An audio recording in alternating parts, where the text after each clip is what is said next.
ஷர்மிளா, ஒரு பக்கம் America, Israel, மறுபக்கம் ஈரான். இந்த இரு நாடுகளிடையான இந்த பிரச்சனை போரானது கடந்த பிப்ரவரி 28 தொடங்கியது. தற்போது 25வது நாளிலேயே இந்த போர் நுழைந்திருக்கிறது.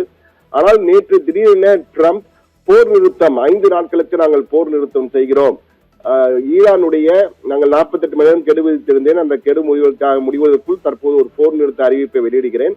இந்த போர் நிறுத்தம் என்பது ஈரானுடைய மின்சார நிலையங்கள் மீதெல்லாம் நாங்கள் தாக்குதல் நடத்த மாட்டோம், 5 நாட்கள் பேச்சுவார்த்தை தொடர்வதற்காக, தொடர்ந்து அடுத்த கட்டத்துக்கு நகர்வதற்காக நான் போர் நிறுத்தம் செய்கிறோம், எந்த தாக்குதலும் இருக்காது, அனைத்து ராணுவ தளங்களுக்கும் நான் உத்தரவு போட்டு விட்டேன் என்ற வகையிலே ஒரு அறிவிப்பினை வெளியிட்டார். இதனால் போர் நிறுத்தம் வந்துவிட்டது என அனைவரும், உலக நாடுகள் அனைவருமே பெரும் நிம்மதி அடைந்தனர். இந்த சூழ்நிலையில் ஈரான் தற்போது அதிரடியாக போர் நிறுத்தமா, யாருடன் பேசினார் அவர், யாருடன் பேசினார்கள், யாருடனுமே பேசவில்லை, எப்படி போர் நிறுத்தம் அறிவிக்கலாம், போர் நிறுத்தம்லாம் நாங்கள் ஏற்கவில்லை, எங்களுடைய எச்சரிக்கை, நாங்கள் பதிலடி கொடுப்போம் என எச்சரிக்கை விட்டிருந்தோம். அந்த எச்சரிக்கையை பார்த்து ட்ரம்ப் பயந்து பணிந்து விட்டார். அந்த அவர் பணிந்ததின் காரணமாக தான் தற்போது போர் நிறுத்தம் என சொல்லியிருக்கிறார். எனவே போர் நிறுத்தம் எல்லாம் நாங்கள் எதுவும் செய்யவில்லை, நாங்கள் யாருமே பேசவில்லை, அவருடன் அமெரிக்காவுடன் யாருமே பேசவில்லை.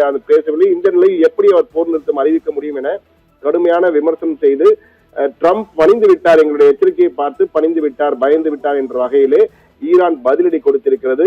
இது பெரும் குழப்பத்தை ஏற்படுத்தியிருக்கிறது. தற்போது போர் நிறுத்தம் இருக்கிறதா இல்லையா என்ற வகையில் குறிப்பாக ஓர்முஸ் ஜலசந்தியிலே ஒரு பதற்றமான சூழல் காணப்படுகிறது. அந்த சில கப்பல்கள் மட்டும் அனுப்பப்படுகின்றன, பெரும்பாலான கப்பல்கள் தடுத்து நிறுத்தப்பட்டிருக்கின்றன.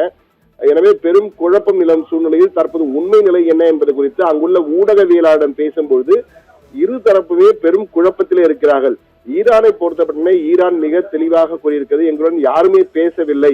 குறிப்பாக இது போன்ற பேச்சுவார்த்தைகளில் ஈரானுடைய ஃபாரின் மினிஸ்டர், அதாவது வெளியுறவுத்துறை அமைச்சர் இருக்கும் அப்பாஸ் அரேச்சி, அவர் தான் பேசுகிறார். அவர் தென்கொரிய வெளியுறவுத்துறை அமைச்சர், பாகிஸ்தான் வெளியுறவுத்துறை அமைச்சர், ஓமன் நாட்டின் வெளியுறவுத்துறை அமைச்சருடன் ஆகியோருடன் நேற்று பேசியிருக்கிறார். அப்பொழுது கூட இது தொடர்பாக எந்த கருத்துக்களும் அவர் தெரிவிக்கவில்லை. எனவே அமெரிக்க அதிபர் ட்ரம்ப் சொல்வது போர் நிறுத்தம் என சொல்வது பெரும் பொய், எங்களுடன் யாருமே பேசவில்லை என ஈரான் நாடாளுமன்றத்தினுடைய சபாநாயகராக இருக்கும் முகமது பேகர்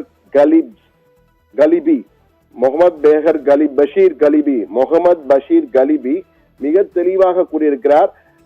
ஈரான் எந்த போர் நிறுத்தத்துக்கும் ஒப்புக்கொள்ளவே, எங்களுடன் யாரும் பேசவில்லை, அமெரிக்க அதிபர் ட்ரம்ப் சொல்வது மிகப்பெரிய பொய், இட்ஸ் அ ஃபேக் நியூஸ் என்ற வகையிலே அவர் தெளிவாக பதிலடி கொடுத்திருக்கிறார்.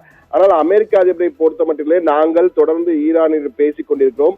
எங்களுடைய ராஜதந்திர தூதராக இருக்கும், மத்திய கிழக்கு நாடுகளில் ராஜதந்திர தூதராக இருக்கும் ஸ்டீவ் விட்காஃபும், அதே போன்று ட்ரம்புடைய மருமகனும் அவருடைய மிக நெருங்கிய சகாவுமான ஜெராட் குஷ்னர் ஆகிய இருவரும் தொடர்ந்து பேசிக் கொண்டிருக்கிறார்கள்.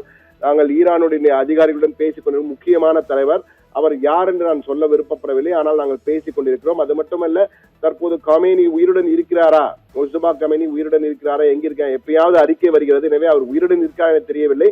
எனவே அவருடன் நாங்கள் பேசவில்லை, ஆனால் முக்கியமான மிக அதிகாரம் மிக்க ஒருவருடன் பேசிக் கொண்டிருக்கிறோம். எனவே இந்த நாங்கள் அவருடைய கொடுத்த வாக்கின்படிதான் நாங்கள் தற்போது போர் நிறுத்தத்தை அறிவிக்கிறோம் என்ற வகையிலே தெரிவித்திருக்கிறார். எனவே அமெரிக்க அதிபரும் யாருடன் பேசினோம் என தெரியவில்லை, ஈரான் நாங்கள் யாருமே பேசவில்லை என தெரிவித்திருக்கிறது. எனவே போர் நிறுத்தம் என்பது தற்போது கேள்விக்குறியாக தொக்கி நிற்கிறது. 25 நாளுக்குள் இந்த போர் நுழைந்திருக்கிறது. இந்த சூழ்நிலையில் இப்படி இருதரப்பும் வெவ்வேறு கருத்துக்களை தெரிவிப்பதால் ஒரு விதமான அச்ச உணர்வு இன்னும் அங்கு காணப்படுகிறது என்று தான் கூற வேண்டும். அமெரிக்கா மற்றும் ஈரானில் வரும் இந்த முரண்பட்ட கூற்றுகள் காரணமாக தற்காலிக போர் நிறுத்தம் முடிந்தவுடன் பதற்றம் மீண்டும் அதிகரிக்குமோ என்ற அச்சம் எழுந்திருக்கு என்றுதான் கூற வேண்டும்.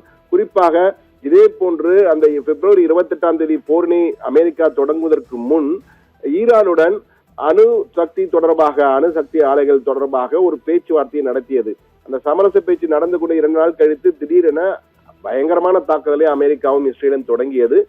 எனவே அது போன்று இது ஒரு ஏமாற்று வேலையை செய்கிறது அமெரிக்கா என ஈரானினுடைய ஊடகவியலாளர்கள் பலரும் தற்போது அங்கிருந்து வரும் தகவல்களை கூறுகிறார்கள். பல தலைவர்கள் இதைதான் நாங்கள் கூறுகிறார்கள் என்று. ஆனால் அமெரிக்காவை பொறுத்தவரை மிக தெளிவாக இருக்கிறது. 5 நாட்களுக்கு நாங்கள் பெரிய தாக்குதல் எதுவும் நடத்த மாட்டோம். அதே போன்று அவங்களுடைய மின்சார நிலையங்கள் மீது தாக்குதல் நடந்ததாக கூறியிருந்தோம். 48 மணி நேரம் கெடு விதித்திருந்தோம். தற்போது அந்த தாக்குதலை 5 நாட்களுக்கு தள்ளி வைத்திருக்கிறோம் இந்த பேச்சுவார்த்தைக்காக என கூறியிருக்கிறார். எனவே யாருடன் அமெரிக்கா பேசுகிறது என்பது இன்னும் தெளிவாக புரியவில்லை. ஆனால் ஈரானை பொறுத்தமட்டில் அவர்கள் பகிரங்கமாக அந்த ஈரானுடைய நாடாளுமன்றத்தின் சபாநாயகர் முகமது பஷீர் கலீபியும் அதே போன்று ஈரானுடைய வெளியுறவுத்துறை அமைச்சர் அப்பாஸ் அரகச்சியும் வெளிப்படையாகவே மறுத்திருக்கிறார்கள். எனவே இந்த சூழ்நிலையில் போர் நிறுத்தம் இருக்கிறார். போர் நிறுத்தம் என்று அறிவித்தவுடன் பலரும் பெருமூச்சு விட்டார்கள், நிம்மதி அடைந்தார்கள். சமையல் கேஸ் சிலிண்டர் பிரச்சனையாகட்டும், பெட்ரோல் டீசல் பிரச்சனையை போன்றவை எல்லாம் குறையும் என்று எதிர்பார்க்கப்பட்டது. ஆனால் தற்பொழுது அந்த ஈரானுடைய பார்லிமெண்ட் ஸ்பீக்கர் முகமது பஷீர் கலீபி பேசும்போது அமெரிக்க அதிபர் திட்டமிட்டு நாடகம் ஆடுகிறார், அந்த எண்ணெய் விலைகள் கிடுகிடுவென உயர்ந்து விட்டது, அதை குறைப்பதற்கு ஏதேனும் வழியை செய்ய வேண்டும் என்பதற்காக இது போன்ற ஒரு ஏமாற்று வேலையை செய்து போர் நிறுத்தம் அறிவித்து எண்ணெய் விலையை குறைப்பதற்காக இது செய்திருக்கிறார் என்ற வகையிலே இது எண்ணெய்க்காக ட்ரம்ப் ஆடும் விளையாட்டு என்ற வகையில கூறியிருக்கிறார். எனவே கேம் ஆடுவது அமெரிக்காவா அல்லது ஈரானா என்பது, அமெரிக்க அதிபர் ட்ரம்பா அல்லது ஈரான் அரசா என்பது ஒரே குழப்பமாக இருக்கு என்பதுதான் தற்போது மத்திய கிழக்கு நாடுகளிலே கள யதார்த்தமாக இருக்கிறது.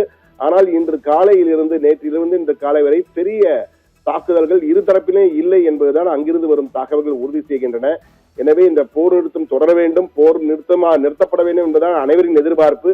ஆனால் என்ன நடக்கும் என்பதை ட்ரம்பும் ஈரானும் தான் முடிவு செய்ய வேண்டும். ஷர்மிளா.